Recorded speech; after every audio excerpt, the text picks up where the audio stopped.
Hello students, physics में आज का टॉपिक है force on A charge moving in magnetic field. तो मैग्नेटिक फील्ड में किसी चार्ज को रखते हैं या वो मूव करता है तो उस चार्ज पे फोर्स लगता है। ये डायग्राम याद करना पड़ेगा आपको। देखो, ये तो है एक्स एक्सिस पे फोर्स लिया है, ये वाई एक्सिस है और ये जेड एक्सिस पे बी लिया है। बी का मतलब मैग्नेटिक फील्ड,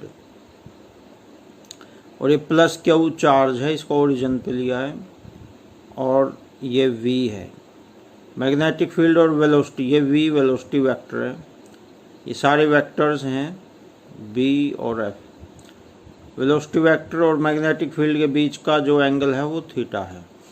तो याद करेंगे पहले, consider that a charge plus q is moving inside a magnetic field of strength B, vector B. Suppose that the magnetic field acts along z axis while the charge plus q moves with the velocity v yz plane making an angle theta with the direction of b as shown in figure। तो force जो लगेगा, देखो plus Q charge है जो उस पर force लगेगा। The plus q charge experiences force F along x axis। तो वो जो फोर्स है वो तीन चीज़ों पे डिपेंड करता है।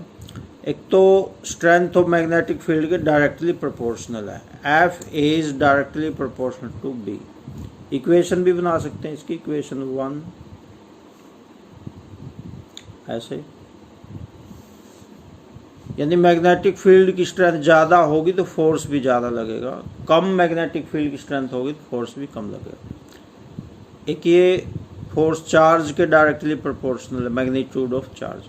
चार्ज ज़्यादा कूलम का है तो ज़्यादा फोर्स लगे, कम का है तो कम फोर्स लगे। एक v है जो वेलोसिटी के साइन थीटा वाले कंपोनेंट के डायरेक्टली प्रोपोर्शनल है।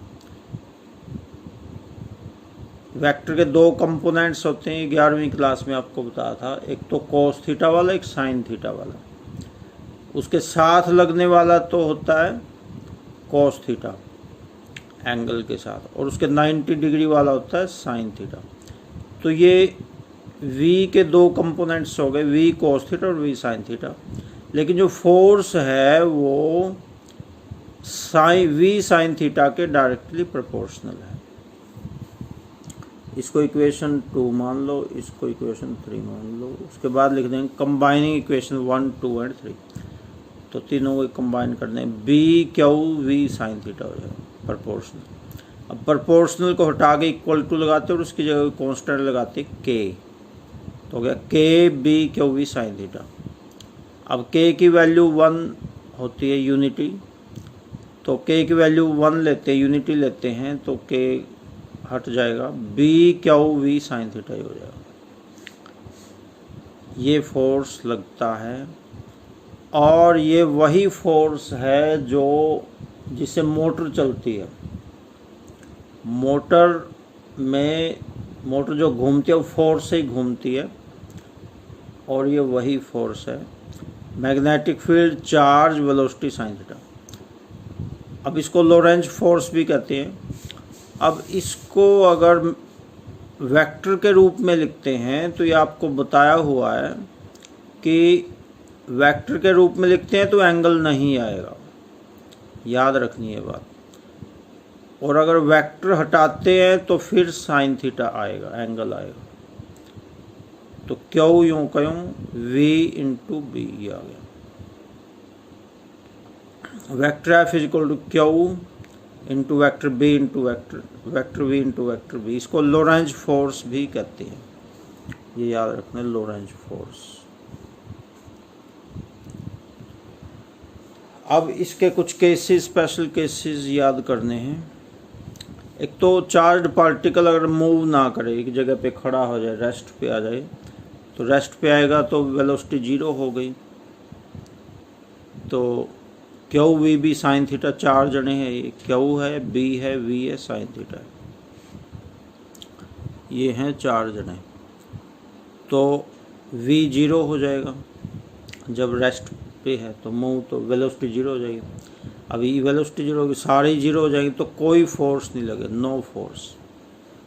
सेकंड केस देखो, ये लिख देना है आपने, ये लाइन लिख देनी है। सेकंड केस में देखो, पैरेलल अगर है, चार्ज्ड पार्टिकल अगर मैग्नेटिक फील्ड के पैरेलल चलने लग जाए तो भी कोई फोर्स नहीं लगेगा, क्योंकि पैरेलल में जो एंगल होता है वो 0 डिग्री होता है पैरेलल में, या 180 होता है। अब ये ऐसे होता है, अगर ये सेम डायरेक्शन में है तो 0 डिग्री एंगल है, अगर ये अपोजिट डायरेक्शन में है ऐसे। अब देखो पैरेलल तो अब भी है लेकिन डायरेक्शन अपोजिट है, ये उधर जा रहा है और ये उधर जा रहा है। अपोजिट डायरेक्शन है तो एंगल 180 डिग्री होगा, और अगर सेम डायरेक्शन है तो एंगल 0 डिग्री होगा। ये याद रखना, 0 डिग्री एंगल कौन सा होता है, 180 कौन सा होता है। लेकिन दोनों ही केसेस में साइन थीटा की वैल्यू 0 होती है, साइन 0 की वैल्यू भी 0 होती है, साइन 180 की वैल्यू भी 0 होती है। तो q v B sine theta की वैल्यू 0 और 0 से मल्टीप्लाई हो गए सारे 0, सब 0 हो गए। तो no force is experienced by the charge which is moving parallel to magnetic field. ये हो गया, पैरेलल है मैग्नेटिक फील्ड के, कोई फोर्स नहीं लगेगा। थर्ड केस देखो, अगर वो परपेंडिकुलर है, चार्ज है जो, मान लो मैग्नेटिक फील्ड तो है ऐसे और चार्ज मूव करता है ऐसे, परपेंडिकुलर मूव करता है। जैसे मैग्नेटिक फील्ड तो है मान लो ऐसे और चार्ज मूव करता है ऐसे परपेंडिकुलर, तो मैक्सिमम फोर्स लगेगा। कैसे लगेगा देखो, साइन 90 हो गया, साइन 90 की वैल्यू मैक्सिमम होती है, 90 डिग्री पे साइन थीटा की वैल्यू सबसे ज़्यादा होती है, मैक्सिमम होती है। क्यू वी बी साइन 90 और साइन 90 1 हो गया, तो ये मैक्सिमम होती है। तो मैक्सिमम फोर्स लगेगा अगर जो चार्ज है वो मैग्नेटिक फील्ड के परपेंडिकुलर मूव करता है, 90 डिग्री पर मूव करता है तो मैक्सिमम लगेगा। एक ये बात याद रखनी है, मैग्नेटिक फील्ड की जो एसआई यूनिट है वो टेस्ला होती है। ये टेस्ला एक साइंटिस्ट हुआ है तो उसके नाम पे मैग्नेटिक फील्ड यूनिट का नाम रखा हुआ है टेस्ला। तो ये भी याद रखना है, the SI unit of magnetic field is Tesla. तो अभी आपने इतना ही याद करना है। तो कल को बहुत इम्पोर्टेंट टॉपिक आपको करवा जाएगा जो मोस्टली आता है पेपर में, साइक्लोट्रॉन। ये नेक्स्ट वीडियो में आपको करवाया जाएगा। इसके लिए एनर्जी स्टोर कर लेनी है और ये लगभग हर साल आता है 5 मार्क्स का। तो अभी इतना ही रहेगा इस वीडियो में। Okay, thanks.